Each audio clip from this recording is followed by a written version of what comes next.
የዩክሬንና የሩሲያ ጦርነትን ለማስቆም እየተደረገ ስላለው ጥረት ይሆናል። ፕሬዚዳንት ዶናልድ ትራምፕ በ4 ዓመታት ከመንፈቅ የሞላውን የዩክሬንን ጦርነት ለማስቆም በእጅጉ መቃረባቸውን ተናግረዋል። ትራምፕ ከሁለቱም ሀገራት መሪዎች ጋር በስልክ መወያየታቸውን ገልጸው ዛሬ በቱርክ አንካራ መካሄድ በጀመረው የኔቶ ጉባኤ ላይም የዩክሬን ጦርነት ጉዳይ አንዱ መወያያ ርዕሰ ጉዳይ መሆኑንም አንስተዋል። ሆኖም ሩሲያ በዩክሬን ላይ ትላንትናም በፈጸመችው ጥቃት በትንሹ 28 ሰዎች መገደላቸው ሲነገር ዩክሬንም ባጸፋው በሩሲያ ግዙፍ ነዳጅ ማጣሪያ ላይ በሰነዘረችው የድሮን ጥቃት ሞስኮ ላይ ጉዳት ማድረሷ ተነግሯል። ሪፖርተራችን ዘነበ ኃይሉ በዚሁ የዩክሬን ጦርነት ላይ የሚያጠነጥን ትንታኔ አሰናድቷል። ወደዛ እንወስዳችኋለን። Мною принято решение о проведении специальной военной операции. Як і вчора, найпотужніші сили світу спостерігають здалеку.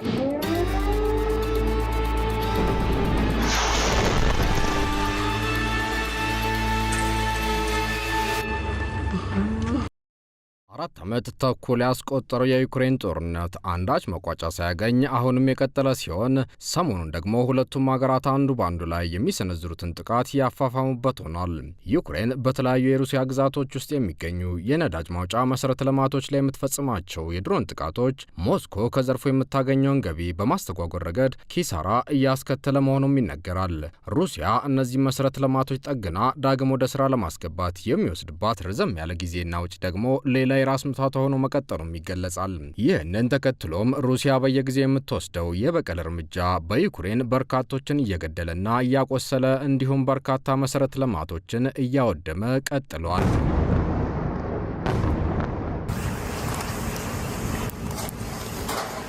ሩሲያ በዶኔትስክ ጦር ግንባር በሚካሄደው በምድር ኃይል ውጊያ ድል እየተጎናጸፈች መሆኑን በዚህ ሳምንት ብታሳውቅም ዩክሬን ግን በተቃራኒው ነው እየተናገረች የምትገኘው። ሞስኮ በዚህ ሳምንት የዶኔትስክ ቁልፍ ከተማ የሆነችውን ኮስቲያን ታናኪቫ ከተማን መቆጣጠሯን ስትገልጽ ኪየቭ እያስተባበለች ትገኛለች። እንደውም ፕሬዝዳንት ዜሌንስኪ ከተማዋ በሩሲያ እጅ ከገባች ፕሬዝዳንት ፑቲንን እዚያው አግኝተዋቸው ጦርነቱን ለማስቆም ፊት ለፊት ለመምከር ዝግጁ ነኝ ሲሉ ተናግረውም ነበር። ገለልተኛ ከሆኑ ወገኖች የሚወጡ መረጃዎች እንደሚያመለክቱት ግን ከተማዋ በሁለቱም ሀገራት ቁጥጥር ስር ያለች ሲሆን ከተማዋን መቆጣጠር ደግሞ መላውን የዶኔትስክ ግዛት ለመያዝ ቁልፍ ከተማ ስለመሆኗ ይጠቀሳል።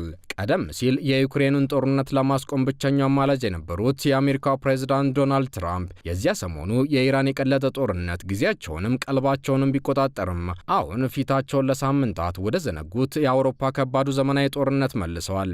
ይህንን ተከትሎም ይመስላል ከሰሞኑ ፕሬዝዳንት ትራምፕ ከሩሲያና ዩክሬን መሪዎች ጋር ዳግም ከመከሩ በኋላ የሰው ልጅ ስጋ መፍጫ በማለት እልቂቱን የሚናገሩለትን የዩክሬኑን ጦርነት ለማስቆም ዳግም ጥረት መጀመራቸውን ያሳወቁት ትራምፕ የክሬምሊኑን ሰው ፑቲንን ያናገሩት ደግሞ ሀገራቸው ነጻ ያወጣችበትን 250ኛ ዓመት ባከበረችበት የነሱ ጁላይ 4 ነበር።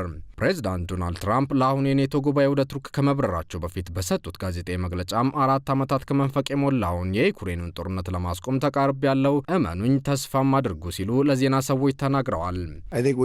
closer than people realize, and President Putin wants it to end. I will tell you that very strongly. A good call. And President Zelensky actually wants it to end now. And we're going to be going to NATO, and we're going to be talking about it. And I think we're going to get it. I think we're going to get it ended. It's been a terrible situation. እንደሰማነው ወዳጅም ጠላትም ከሚያስበው በላይ የዩክሬንን ጦርነት ለማስቆም መቃረባቸውን የጠቀሱት ትራምፕ የዩክሬን ጉዳይ በኔቶ ጉባኤ ላይ አንዱና ዋና መወያያ አጀንዳ እንደሚሆንም ጠቁመዋል። በሌላ በኩል የዩክሬን ጉዳይ በኔቶ ጉባኤ ላይ መነሳቱ አይቀሬ ቢሆንም ዩክሬንን ጦር መሳሪያ ማስታጠቅ ዋናው ዓላማቸው ነው በሚባሉት አውሮፓውያንና አሜሪካ መካከል ስምምነት ተደርሶ ይህ ጦርነት መቋጫ ያገኛል የሚለውን ጉዳይ ብዙዎች ይጠራጠራሉ።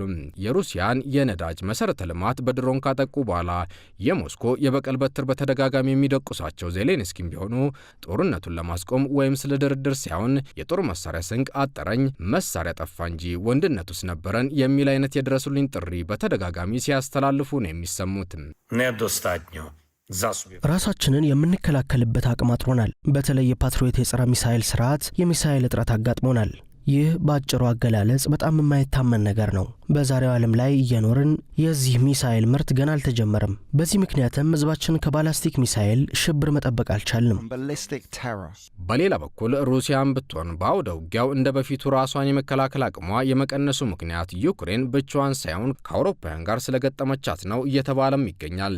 ሞስኮ የአውሮፓ ሀገራትን በማስጠንቀቅ በምድር ውጊያው አሸንፍ ያለው ይልቅ በዶኔስክ ውጊያ ደማቸው ደመከልብ የሆኑ የዩክሬን ወታደሮችን የዜሌንስኪ መንግስት እንዲረከብ ጠይቅም ምላሽ አላገኘውም እያለች ነው እንጂማ የአውሮፓውያንን ወታደራዊ ድጋፍ በተመለከተ ፕሬዝዳንት ቭላዲሚር ፑቲን በአንድ መድረክ ላይ ከሰሞኑ ባደረጉት ንግግር ኔቶ ለጦርነት እየተዘጋጀ መሆኑን በመጥቀስ ማስጠንቀቂያ ያሉትን ሰጥተዋል።